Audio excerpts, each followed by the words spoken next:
શું તમે જાણો છો કે બ્રહ્મ મુહૂર્ત માત્ર એક સમય નથી પરંતુ જીવનનું સૌથી મોટું રહસ્ય છે? શું તમે ક્યારેય વિચાર્યું છે કે આર્ષમુનિઓ, યોગીઓ અને સ્વયં ભગવાન વિષ્ણુ પણ આ વિશેષ સમયને આટલું મહત્વપૂર્ણ કેમ માનતા હતા? આજે અમે તમને એક એવી દિવ્ય કથા સંભળાવવા જઈ રહ્યા છીએ જેને સાંભળીને તમારી આંખો ખુલી જશે, તમારું મન જાગી ઉઠશે અને તમારામાં એક નવી ઊર્જાનો સંચાર થશે. આ માત્ર એક વાર્તા નથી, પરંતુ એક એવું ગૂઢ જ્ઞાન છે જેને જાણ્યા પછી તમારું જીવન પહેલાં જેવું નહીં રહે. તમે કદાચ સાંભળ્યું હશે કે બ્રહ્મ મુહૂર્તમાં ઉઠવાથી બુદ્ધિ તેજ થાય છે, શરીર સ્વસ્થ રહે છે અને સફળતા પ્રાપ્ત થાય છે. પરંતુ શું તમે ક્યારેય જાણ્યું છે કે આ સમયે ધ્યાન કરવાથી તમને તમારા પૂર્વજન્મની ઝલક મળી શકે છે? શું તમે કલ્પના કરી છે કે જો તમે આ રહસ્યને સમજી લો તો તમે તમારું ભવિષ્ય જોઈ શકો છો, તમારું ભાગ્ય બદલી શકો છો? આજે અમે તમને એક એવી રહસ્યમય કથા સંભળાવીશું જેમાં એક રાજાએ 7 રાત સુધી બ્રહ્મ મુહૂર્તમાં જાગીને એવા અનુભવો કર્યા જે સામાન્ય મનુષ્ય માટે અશક્ય છે. આ કથા સામાન્ય નથી. આ એ રહસ્ય છે જેને સ્વયં ભગવાન વિષ્ણુએ નારદજીને કહ્યું હતું. આમાં કાળચક્રનું રહસ્ય છે, પૂર્વજન્મની ગાથા છે, મૃત્યુનું રહસ્ય છે અને એ પરમ સત્ય છે જેને ફક્ત ગણ્યા-ગાંઠ્યા જ્ઞાનીઓ જ જાણી શક્યા છે. જો તમે આ આખી કથાને ધ્યાનથી સાંભળજો તો કદાચ તમને એ જ્ઞાન પ્રાપ્ત થઈ જાય જે જીવન અને મૃત્યુથી પરે છે. પરંતુ યાદ રાખજો, આ કોઈ સામાન્ય કથા નથી. આ જીવનને બદલી નાખનારો અનુભવ છે. તેથી આને અધવચ્ચે છોડીને ન જતા અને અંત સુધી સાંભળજો, કારણ કે અંતમાં તમને એ ગૂઢ જ્ઞાન મળશે જે હજારો ગ્રંથો વાંચ્યા પછી પણ નથી મળતું. તો ચાલો આ દિવ્ય કથા તરફ આગળ વધીએ અને જાણીએ બ્રહ્મ મુહૂર્તનું સૌથી મોટું રહસ્ય. સત્યલોકના દિવ્ય વાતાવરણમાં એક દિવસ નારદ મુનિ ભગવાન વિષ્ણુની સમક્ષ ઉપસ્થિત થયા. તેમની વીણામાંથી મધુર ધ્વનિ ગુંજી રહી હતી, પરંતુ તેમના હૃદયમાં એક જિજ્ઞાસા હતી. તેમણે ભગવાન વિષ્ણુના ચરણોમાં પ્રણામ કરીને કહ્યું કે હે પ્રભુ, મેં અનેક પુરાણો, વેદો અને શાસ્ત્રોનો અભ્યાસ કર્યો છે, પરંતુ એક પ્રશ્ન મારા મનમાં વારંવાર ઉઠે છે. જ્યારે હું પૃથ્વીલોક પર જાઉં છું ત્યારે જોઉં છું કે કેટલાક મનુષ્યો અલૌકિક તેજથી સંપન્ન હોય છે. તેમનું મન શાંત, શરીર નિરોગી અને બુદ્ધિ પ્રખર હોય છે, જ્યારે કેટલાક લોકો આળસ, દુઃખ અને અશાંતિમાં ડૂબેલા રહે છે. આ તફાવતનું કારણ શું છે?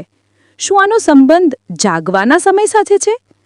શું એવો કોઈ વિશેષ સમય છે જ્યારે બ્રહ્માંડની સમસ્ત સકારાત્મક ઊર્જા મનુષ્ય માટે સહેલાઈથી સુલભ થઈ જાય છે? ભગવાન વિષ્ણુ મંદ મુસ્કાન સાથે બોલ્યા, હે નારદ, તમે ખૂબ જ ગૂઢ પ્રશ્ન પૂછ્યો છે. આ ભેદ સામાન્ય નથી, પરંતુ અત્યંત મહત્વપૂર્ણ છે. તેનું રહસ્ય બ્રહ્મ મુહૂર્તમાં છુપાયેલું છે. આ એ સમય છે જ્યારે બ્રહ્માંડની સમસ્ત સકારાત્મક ઊર્જા પૃથ્વી પર વહેવા લાગે છે. આ મુહૂર્ત દેવતાઓ, ઋષિઓ અને સિદ્ધ પુરુષોનો પ્રિય સમય છે. આ કાળમાં જે જાગે છે તે બ્રહ્માંડની દિવ્યતાને પોતાનામાં સમાવી શકે છે. નારદ મુનિએ ફરી પ્રશ્ન કર્યો, હે પ્રભુ, જો બ્રહ્મ મુહૂર્ત આટલું શક્તિશાળી છે તો કૃપા કરીને મને એક એવી કથા સંભળાવો જેનાથી તેની વાસ્તવિક અસર સ્પષ્ટ થાય. ભગવાન વિષ્ણુ બોલ્યા, હે નારદ, ધ્યાનપૂર્વક સાંભળો. હું તમને એક અત્યંત પ્રાચીન કથા સંભળાવવા જઈ રહ્યો છું, જેને સાંભળીને તમે બ્રહ્મ મુહૂર્તની મહિમાને સમજી શકશો.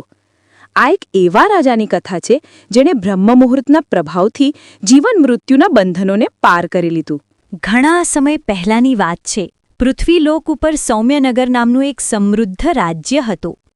આ રાજ્યનો રાજા ચંદ્રકેતુ હતો, જે પરાક્રમી, ન્યાયપ્રિય અને વિદ્વાન હતો. તેની પ્રજા તેની સાથે અત્યંત પ્રેમ કરતી હતી, કારણ કે તે ન માત્ર એક કુશળ યોદ્ધા હતો, પરંતુ સંતો અને ઋષિઓનું પણ સન્માન કરતો હતો. પરંતુ એક સમસ્યા હતી. રાજાનું મન હંમેશા અશાંત રહેતું હતું. અપાર વૈભવ, શક્તિ અને ભોગવિલાસ હોવા છતાં પણ તેને શાંતિ નહોતી મળતી. રાજમહેલમાં સુખ સુવિધાઓની કોઈ કમી નહોતી, પરંતુ જ્યારે પણ તે રાત્રે સૂતો ત્યારે તેને વિચિત્ર સ્વપ્નો આવતા. ક્યારેક તે જોતો કે તે એક અંધકારમય ગુફામાં ફસાઈ ગયો છે, તો ક્યારેક એવું લાગતું કે કોઈ અદૃશ્ય શક્તિ તેને બોલાવી રહી છે, પરંતુ તે તેને જોઈ શકતો નથી. સમય વીતતો ગયો અને રાજાની આ અશાંતિ વધવા લાગી. તેણે પોતાના દરબારના વિદ્વાનો બ્રાહ્મણો અને જ્યોતિષાચાર્યોને બોલાવીને પોતાની સમસ્યાનું સમાધાન પૂછ્યું. બધાએ પોતપોતાના મત આપ્યા, પરંતુ કોઈ પાસે સચોટ જવાબ ન હતો. એક દિવસ એક વૃદ્ધ ઋષિ આત્રેય તેના દરબારમાં આવ્યા. તેમની આંખોમાં અપાર શાંતિ અને મુખ પર દિવ્ય તેજ હતું. રાજાએ હાથ જોડીને કહ્યું કે હે ઋષિવર, હું દિવસ-રાત ભોગવિલાસમાં ડૂબેલો રાજા છું, પરંતુ ન જાણું કેમ મારા મનને શાંતિ નથી મળતી. કૃપા કરીને મને આ દુઃખમાંથી મુક્ત થવાનો ઉપાય બતાવો. ઋષિ કેટલીક ક્ષણો મૌન રહ્યા. પછી બોલ્યા, હે રાજન, તમારી સમસ્યાનું સમાધાન ફક્ત એક જ છે. તમારે બ્રહ્મ મુહૂર્તમાં જાગવાનું અને સાધના કરવાનો અભ્યાસ કરવો પડશે. આ એ સમય છે જ્યારે પરમાત્મા સ્વયં પોતાની દિવ્ય ઊર્જાને આ સંસારમાં પ્રસારિત કરે છે. જે આ સમયનો લાભ લે છે તે પોતાના સમસ્ત પાપોથી મુક્ત થઈને મોક્ષના માર્ગે આગળ વધે છે. રાજા ચોંકી ગયો. તેણે પહેલાં ક્યારેય આ વિષય વિશે સાંભળ્યું ન હતું. તેણે પૂછ્યું કે હે ઋષિવર, શું માત્ર બ્રહ્મ મુહૂર્તમાં જાગવાથી મારી સમસ્યાનું સમાધાન થઈ શકે છે? આ કેવી રીતે શક્ય છે? ઋષિ મુસ્કુરાયા અને બોલ્યા, રાજન, સંસારમાં દરેક વસ્તુનો એક નિશ્ચિત સમય હોય. જેમ સૂર્યોદય પહેલાં આકાશમાં હળવી લાલીમાં પ્રગટ થાય છે, તેમ આત્માના જાગરણનો પણ એક સમય હોય છે. જો તમે આ સમયે જાગીને સાધના કરશો તો તમારા સમસ્ત માનસિક ક્લેશ સમાપ્ત થઈ જશે. પરંતુ યાદ રાખજો, ફક્ત જાગવું જ પૂરતું નથી. તમારે આ સમયે ધ્યાન, મંત્રજાપ અને આત્મચિંતન કરવું પડશે. રાજાએ નિર્ણય લીધો કે તે આવતીકાલે સવારે બ્રહ્મ મુહૂર્તમાં ઉઠશે અને ઋષિના કહ્યા મુજબનો માર્ગ અપનાવશે. બીજે દિવસે ભોરે જ્યારે આખો મહેલ ગાઢ નિંદ્રામાં હતો, રાજા ચંદ્રકેતુ પોતાના શયનખંડમાંથી ઉઠ્યો. તેણે જોયું કે આકાશમાં હળવી ચાંદની ફેલાયેલી હતી અને ઠંડી હવા વહી રહી હતી. તેણે ગંગાજળથી સ્નાન કર્યું અને ધ્યાન કરવા બેઠો.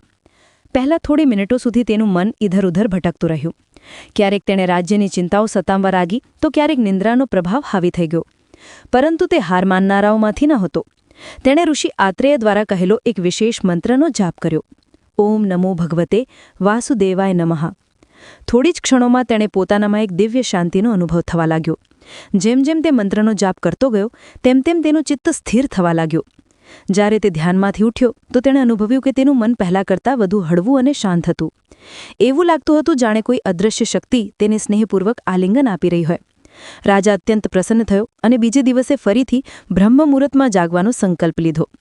તેણે ઋષિ આત્રેયને પોતાના અનુભવ વિશે જણાવ્યું. ઋષિ મુસ્કુરાયા અને બોલ્યા, રાજન, હવે તું બ્રહ્મ મુહૂર્તનું વાસ્તવિક મહત્વ સમજી ચૂક્યો છે. જો સમસ્ત મનુષ્યો આ સમયે જાગીને સાધના કરે તો તેઓ પણ આ પરમ સત્યને જાણી શકે છે. પરંતુ યાદ રાખ, આ માર્ગ કઠિન છે. તેમાં ધૈર્ય અને સમર્પણની જરૂર છે. રાજાએ પ્રણ લીધો કે તે જીવનભર બ્રહ્મ મુહૂર્તમાં જાગીને ધ્યાન કરશે અને પોતાની પ્રજાને પણ આ દિવ્ય જ્ઞાનથી પરિચિત કરાવશે. બીજી રાતે જ્યારે રાજાએ ધ્યાન શરૂ કર્યું તો તેને એક અદ્ભુત અનુભૂતિ થઈ. પહેલાં તો તેના મનમાં અસંખ્ય વિચારો ઉમટવા લાગ્યા. રાજ્યની સુરક્ષા, પ્રજાનું કલ્યાણ, ભવિષ્યની યોજના. પરંતુ જેવો તેને પોતાની દ્રષ્ટિને સ્થિર કરી અને ઋષિ આત્રેય દ્વારા આપેલા મંત્રનું પુનરાવર્તન કરવા લાગ્યો, ઓમ નમો ભગવતે વાસુદેવાય, તેના મનમાં એક અજીબ શાંતિ ફેલાવા લાગી. અચાનક તેને પ્રતીત થયું જાણે તે પોતાના શરીરથી પરે જઈ રહ્યો હોય. તેનું મન હળવું થઈ ગયું અને તેણે પોતાની સામે એક વિશાળ પ્રકાશમય ચક્રને ફરતું જોયું.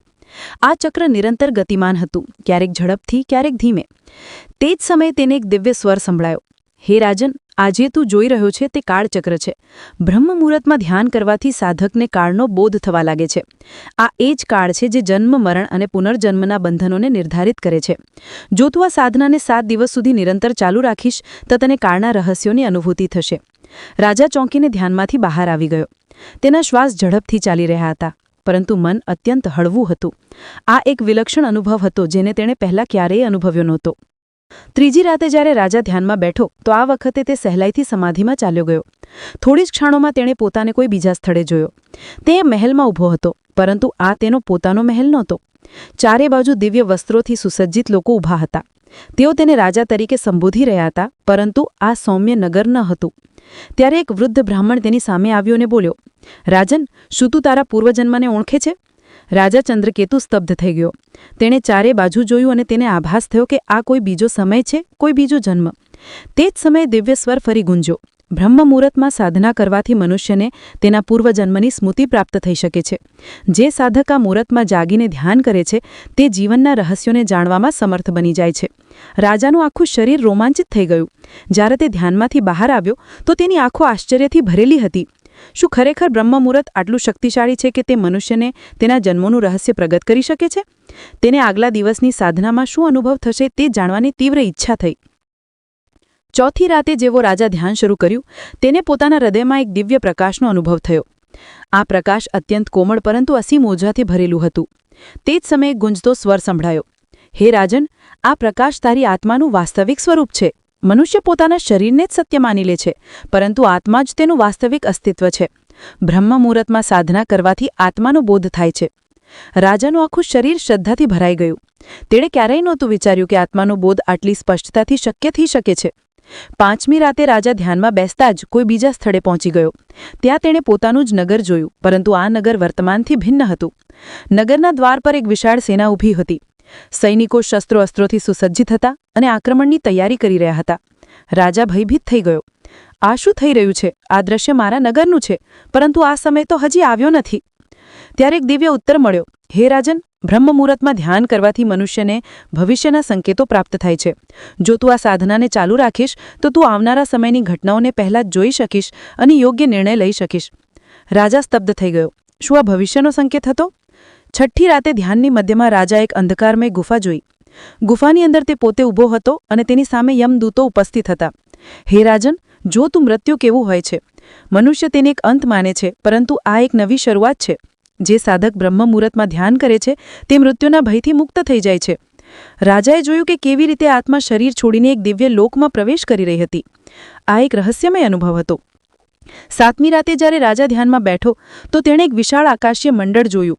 તેમાં ભગવાન વિષ્ણુ સ્વયં વિરાજમાન હતા. હે રાજન, બ્રહ્મ મુહૂર્તનો સૌથી મોટો લાભ એ છે કે સાધકને પરમ સત્યનો સાક્ષાત્કાર થાય છે. આ સત્ય નથી જન્મ, નથી મૃત્યુ, નથી સુખ, નથી દુઃખ. આ ફક્ત શુદ્ધ અસ્તિત્વ છે. અહેમ બ્રહ્માસ્મિ. રાજા ચંદ્રકેતુની આંખોમાંથી અશ્રુ વહેવા લાગ્યા. જ્યારે તે ધ્યાનમાંથી ઉઠ્યો તો તેની આત્મા પૂર્ણપણે બદલાઈ ચૂકી હતી. હવે તે જાણી ચૂક્યો હતો કે બ્રહ્મ મુહૂર્ત માત્ર એક સમય નથી, પરંતુ આત્માની મુક્તિનો દ્વાર છે. ઋષિ આત્રેયનો અંતિમ સંદેશ. બીજે દિવસે સવારે રાજાએ ઋષિ આત્રેયને પોતાના અનુભવ જણાવ્યા. ઋષિ મુસ્કુરાયા અને બોલ્યા, હે રાજન, હવે તું બ્રહ્મ મુહૂર્તનું વાસ્તવિક મહત્વ સમજી ચૂક્યો છે. જો સમસ્ત મનુષ્યો આ સમય જાગીને સાધના કરે તો તેઓ પણ આ પરમ સત્યને જાણી શકે છે. પરંતુ યાદ રાખ, આ માર્ગ કઠિન છે. તેમાં ધૈર્ય અને સમર્પણની જરૂર છે.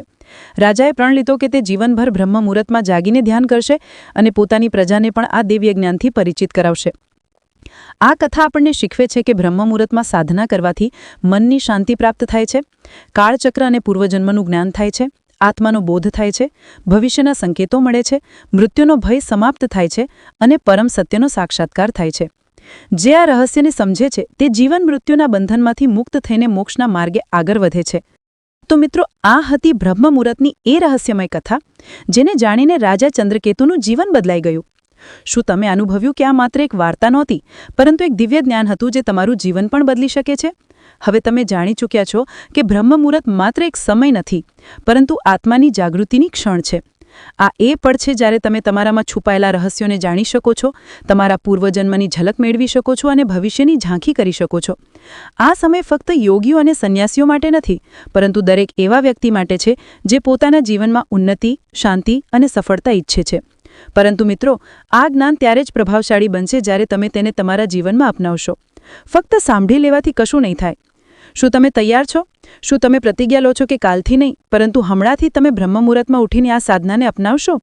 જો હા, તો કમેન્ટમાં લખજો, હું બ્રહ્મ મુહૂર્તની શક્તિને અપનાવવા માટે તૈયાર છું. આ ફક્ત શબ્દો નહીં હોય, પરંતુ તમારી આત્માના જાગરણનો સંકલ્પ હશે. જો તમને આ કથા ગમી હોય તો તેને વધુમાં વધુ લોકો સુધી પહોંચાડજો, કારણ કે જ્યારે આ જ્ઞાન ફેલાશે ત્યારે અજ્ઞાનતાનો અંધકાર દૂર થશે. અને જો તમે ઈચ્છતા હો કે અમે આવી જ રહસ્યમય અને દિવ્ય જ્ઞાનથી ભરેલી વાર્તાઓ તમારા માટે લાવતા રહીએ, તો આ વિડીયોને લાઇક કરજો, ચેનલને સબસ્ક્રાઇબ કરજો અને બેલ આઇકન દબાવવાનું ન ભૂલતા, જેથી જ્યારે પણ અમે કોઈ નવું જ્ઞાન લઈને આવીએ તે સૌથી પહેલાં તમારા સુધી પહોંચે. અમે ફરી મળીશું એક બીજી રહસ્યમય અને જ્ઞાનવર્ધક કથા સાથે. ત્યાં સુધી ધ્યાન રાખજો, જાગતા રહેજો અને તમારા જીવનને બ્રહ્મ મુહૂર્તની દિવ્યતાથી ભરી દેજો. ધન્યવાદ.